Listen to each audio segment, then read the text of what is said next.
बाहेर उन्हाची दाहकता जशी वाढत चालली आहे तसं लोकसभा निवडणुकीचं वातावरण तापताना दिसत आहे। कारण या दरम्यान सत्ताधारी आणि विरोधकांमध्ये आरोप प्रत्यारोपाच्या फैरी झाडल्या जात आहेत।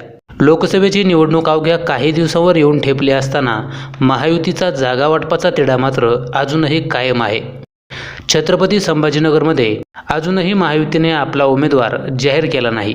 दुसरीकडे एमआयएम कडून पुन्हा एकदा विद्यमान खासदार इम्तियाज जलील यांना तिकीट देण्यात आलं आहे, तर महाविकास आघाडीकडून पुन्हा एकदा ठाकरेंच्या शिवसेनेचे माजी खासदार चंद्रकांत खैरे यांना पुन्हा एकदा रिंगणात उतरवले आहे। अगोदर इथं या जागेसाठी त्यांच्याच पक्षातील अंबादास दानवे हे आग्रही होते, पण पक्षप्रमुख उद्धव ठाकरे यांच्याकडून त्यांची समजूत काढण्यात आली आणि अखेर चंद्रकांत खैरे यांच्या नावावर शिक्कामोर्तब करण्यात आलं।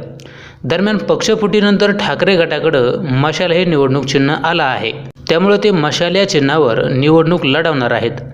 पण चंद्रकांत खैरेंसमोर इम्तियाज जलील यांचं तगडं आव्हान असणार आहे, कारण 2019च्या लोकसभेच्या निवडणुकीत इम्तियाज जलील यांनी चंद्रकांत खैरे यांचा पराभव केला होता। त्यामुळे चंद्रकांत खैरे हे यंदा छत्रपती संभाजीनगरात मशाल पेटवतील का? चला जाणून घेऊयात। महायुतीचा उमेदवार जाहीर होईल तेव्हा होईल, पण संभाजीनगरात सध्या तरी खैरे विरुद्ध जलील अशी लढत पाहायला मिळते आहे। ठाकरे गटाचे उमेदवार चंद्रकांत खैरे यांनी 2019च्या आधी म्हणजेच 1999 ते 2019 पर्यंत सलग 4 वेळा खासदार होण्याची किमया साधली आहे। यामध्ये बॅरिस्टर अंतुलेपासून अनेक मातब्बर विरोधी उमेदवारांना त्यांनी धूळ चारली आहे। त्यामुळं छत्रपती संभाजीनगरात त्यांना मानणारा मोठा वर्ग आहे। ही माझी शेवटची निवडणूक आहे असं खैरे सांगतात। त्यामुळे शेवट गोड व्हावा या हेतूने त्यांना मानणारे बहुसंख्य मतदार त्यांना यंदा लोकसभेत पाठवू शकतात। पण असं असलं तरी भाजपने उमेदवार दिल्यास ठाकरे गट आणि भाजप यांच्यामुळे हिंदू मतांमध्ये विभागणी होण्याची शक्यता आहे। जर असं झालं तर याचा फायदा साहजिकच इम्तियाज जलील यांना होईल।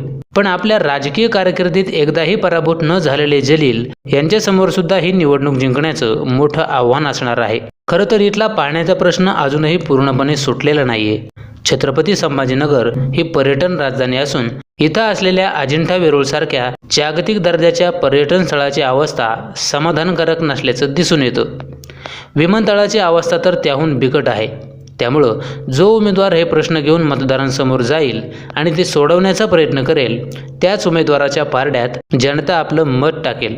मागच्या लोकसभा निवडणुकीत पराभव झाल्यानंतर आता चंद्रकांत खैरे पुन्हा एकदा जोमाने तयारीला लागले आहेत। शिवसेना फुटल्यानंतर अनेक नेते पक्षातून बाहेर पडले, त्यामुळे उद्धव ठाकरेंच्या शिवसेनेला इथं मतदारांची सहानुभूती मिळू शकते अशी चर्चा आहे।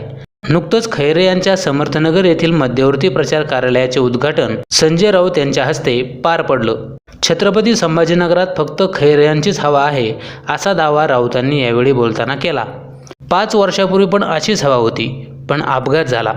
खैरे मात्र मनाने दिल्लीतच होते हे सांगायलाही ते विसरले नाहीत। तेव्हा आता संभाजीनगरात चंद्रकांत खैरे हे यंदा मशाल पेटवतात का ते पाहणं महत्त्वाचं ठरणार आहे। या संदर्भात तुम्हाला काय वाटतं? छत्रपती संभाजीनगरमध्ये चंद्रकांत खैरे यावेळी विजयी होतील का ते कमेंट करून जरूर सांगा।